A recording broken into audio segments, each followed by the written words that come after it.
বিদ্যুৎ ও জ্বালানি সাশ্রয়ের লক্ষ্যে দেশের সব দোকানপাট ও শপিং মল সন্ধ্যা ৬টার মধ্যে বন্ধের সিদ্ধান্ত নিয়েছে সরকার।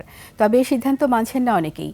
গতকাল বৃহস্পতিবার রাতে জাতীয় সংসদ সচিবালয়ে মন্ত্রিপরিষদ কক্ষে প্রধানমন্ত্রী তারেক রহমানের সভাপতিত্বে অনুষ্ঠিত মন্ত্রিসভার বৈঠকে এই সিদ্ধান্ত নেওয়া হয়, যা আজ শুক্রবার থেকে কার্যকর হওয়ার কথা।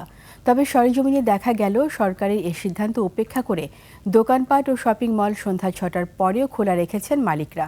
এর আগে জ্বালানি সাশ্রয়ে সরকারকে সহযোগিতার লক্ষ্যে দেশের সব দোকানপাট ও শপিং মল রাত ৮টার মধ্যে বন্ধ করার ঘোষণা দিয়েছিল বাংলাদেশ দোকান মালিক ব্যবসায়ী সমিতি। দোকানপাট ও শপিং মল বন্ধের বিষয়ে সরকারের নির্দেশনা কতটা মানছেন ব্যবসায়ীরা, সে বিষয়ে বিস্তারিত জানতে রাজধানী নয়াপল্টনে পলওয়েল সুপার মার্কেট থেকে সরাসরি যুক্ত হচ্ছেন সহকর্মী শফিকুল ইসলাম।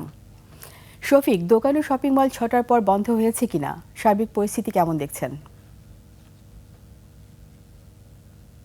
এবং বিদ্যুৎ সংকটের মধ্যেই এটি সাশ্রয়ের লক্ষ্যে গতকাল মন্ত্রিপরিষদ বিভাগ থেকে মন্ত্রিপরিষদের যে বৈঠক হয়েছিল সেই বৈঠকে সিদ্ধান্ত হয় যে বাংলাদেশের সকল দোকান এবং শপিং মল ৬টার মধ্যে বন্ধ করা হবে এবং সেটি কিন্তু আজকে শুক্রবার, এই শুক্রবারই কার্যকর করার কথা ছিল, কিন্তু সে বিষয়ে আমরা দেখেছি অনেক জায়গায় এখন পর্যন্ত কার্যকর হয়নি। আমরা ব্যবসায়ীদের সঙ্গে কথা বলেছি, তারা বলছেন তাদের মধ্যে মিশ্র প্রতিক্রিয়া রয়েছে। কেউ বলছেন যে আসলে এই স্বল্প সময়ের মধ্যে তাদের কাছে অনেকে নোটিশ পায়নি, অনেকে বলছেন যে আসলে ব্যবসার যে পরিস্থিতি সেই অবস্থায় এ ধরনের সিদ্ধান্ত তাদের জন্য আত্মঘাতী হতে পারে।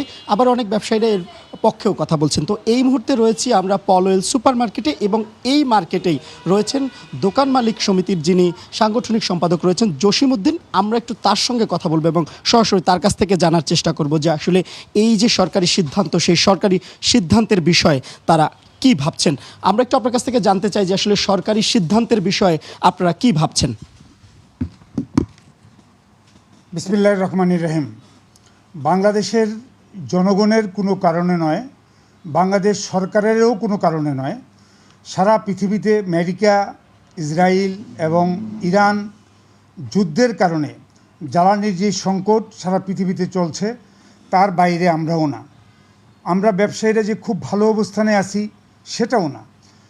এবং জ্বালানি সাশ্রয়ের জন্য এই মুহূর্তে অগ্রাধিকার ভিত্তিতে আমরা বিশ্বাস করি কৃষক বাঁচলে দেশ বাঁচবে।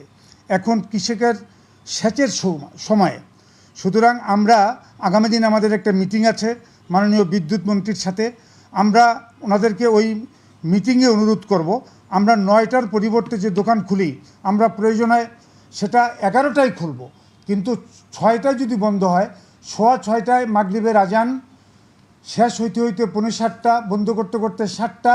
আমরা অনুরোধ করব সরকারকে যে আমরা ৯টার পরিবর্তে 11টায় দোকান খুলব, কিন্তু শেষের দিকে যাতে আমাদেরকে 8টা পর্যন্ত ব্যবসায়ীদের স্বার্থে দোকান খোলা রাখার ব্যবস্থা করা হয়, সে অনুরোধ আমরা করব এবং আগামী দিন সেটা চূড়ান্ত সিদ্ধান্ত হবে বলে আমরা বিশ্বাস করি।